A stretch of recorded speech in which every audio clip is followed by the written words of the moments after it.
ડીસામાં કારગિલ વિજય દિવસ નિમિત્તે ડીસા શહેર ભાજપ અને યુવા મોરચા ભાજપ દ્વારા મશાલ રેલી યોજી વીર શહીદોને શ્રદ્ધાંજલિ અર્પણ કરાઈ।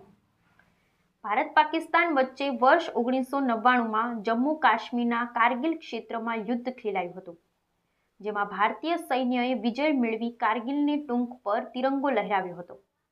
જે દિવસને કારગિલ વિજય દિન મનાવવામાં આવે છે, ત્યારે ડીસામાં પણ ભારતીય જનતા પાર્ટી દ્વારા કારગિલ વિજય દિવસની ઉજવણી કરી વીર શહીદોને શ્રદ્ધાંજલિ અર્પણ કરી હતી। ભારતીય સૈન્યના વિજય દિન અથવા કારગિલ વિજય દિન 26મી જુલાઈએ ભારત પાકિસ્તાન પર કારગિલ યુદ્ધમાં વિજયના કારણે ઉજવવામાં આવે છે।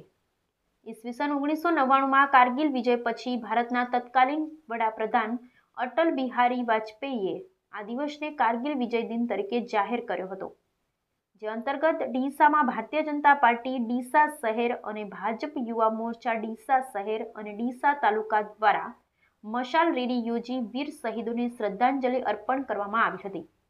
આ પ્રસંગે જિલ્લા ભાજપ મહામંત્રી સંજય બ્રહ્મભટ્ટ, ડીસા શહેર ભાજપ પ્રમુખ રમેશ દિલવાડિયા, ડીસા યુવા મોરચા પ્રમુખ આશિષ શાહ સહિત હોદ્દેદારો કાર્યકરો ઉપસ્થિત રહ્યા હતા।